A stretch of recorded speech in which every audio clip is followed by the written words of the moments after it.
6 minutes past the hour. Good morning. Third hour, the morning show with Preston Scott, 100.7 FM, WFLA. Sitting in Studio 1A is Eric Eggers. I am relegated to 1B. And joining me in studio is the governor of the state of Florida, Governor Rick Scott. And Governor, thank you very much for honoring us by coming into the studio this morning. Thank you, sir. Oh, it's great being here. Thanks a lot. You know, a lot of people, because they know that I've supported you and have been very vocal in doing so, are expecting me to offer a bunch of softball questions in the hopes that you'll make this kind of a semi-regular visit. And so I assured them that no, I have a little journalistic integrity that I have to live up to. So, you know, the softball questions, maybe another time, maybe another place. So how is your dog Reagan doing in the governor's mansion? Well, not well.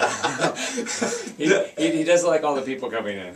Not adjusting well to No, it. no, he's having a tough time.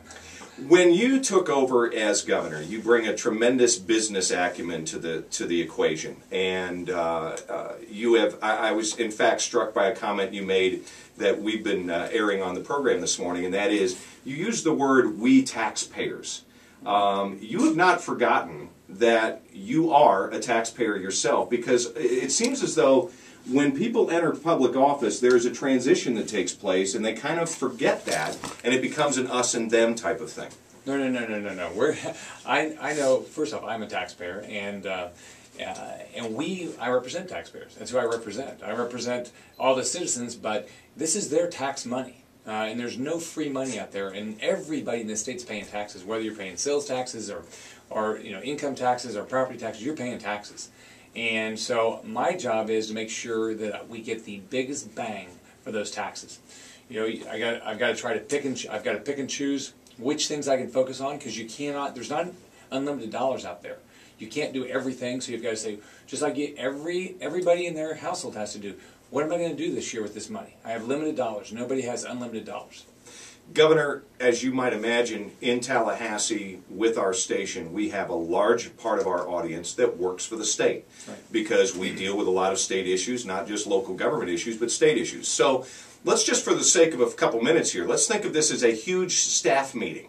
Because you're talking. I'm doing those every day. Yeah, I know you are, but you're also talking to a large number of state workers at one time right now. What would you have them know in a couple of minutes that you might not have been able to communicate thus far in your department-by-department meetings?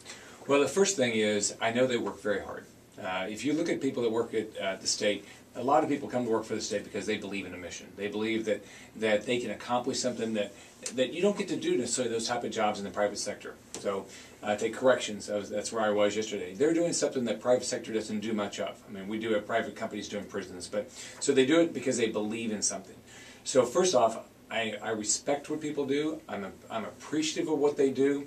And then that's one side. And now what my job is to make sure that they actually know exactly what the expectations are. Because that's what you do in business. If you want to get anywhere, you say, there it is, absolutely clear what we're trying to accomplish. So if you take any agency, but corrections yesterday, what do we want to do? We want to make sure that people don't end up in prison if they don't need to end up in prison. Two, if they are in prison, they need to serve their time, and hopefully they've learned things so when they get out, they can go get a job and become a law-abiding citizen that can support their families and all those things. So we're going to have set goals, and I'm going to try to make sure everybody that goes in and runs these agencies has that belief. That's why, and they're all measurement-oriented, all those things. Governor Rick Scott with us in studio on the morning show. Governor, I'll let you kind of pull these apart if you want to, but let me throw in together whether it's changes in the health care provisions for state workers, the pension issue for state workers, and the common refrain that state workers have gone without a lot of bumps in their pay over the last few years. How do you determine with your staff what is too much to bite off at one time and what is not? Well, I think you have to, here's the way I look at it. I've got to be fair to taxpayers. I've got to be fair to people that work at the state. And so I'm trying to, and I've got to make sure that we solve a mission that we, so if a bill is passed, I assume that every bill is passed has a purpose.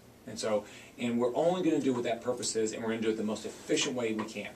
Now, when I look at state workers, I have to say I've got to be fair to taxpayers also. So let's let's pick pay as an example. You know, I've never been anywhere where anybody feels like they're paid perfectly fairly.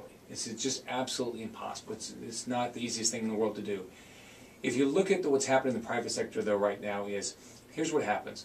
Everybody's struggling. I mean, while our economy is getting better, every company has this expectation. When you go buy a product, you expect that product, for the exact same product, to be less money every year. You have got to get more efficient. So you're expected to do more with less every year in the private sector, every year. So if you want to have an increase in pay, you've got to go make a dramatic change. You've got to have a different job, do something that you add a lot of value. That's the expectation of the private sector. Second, if you're with retirement, the typical private sector, very few people have a pension now. There's very few companies that have a pension. You can't afford it.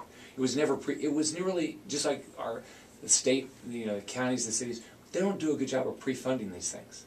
So with regard to the pension, let's look at what the private sector is doing. They're doing a defined benefit or a defined contribution plan, and often there's not even a dime put in by the company.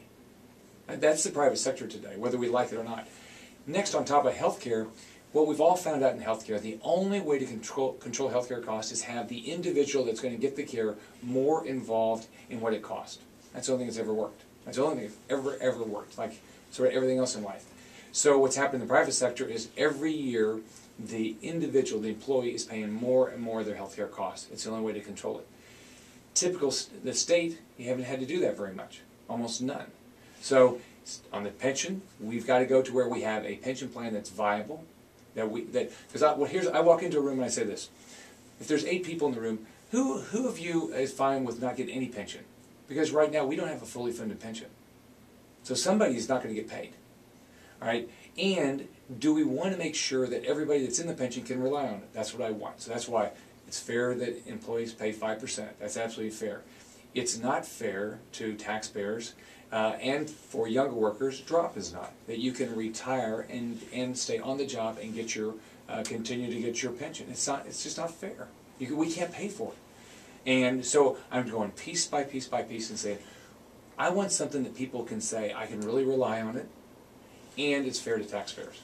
Florida Governor Rick Scott with us this morning on The Morning Show.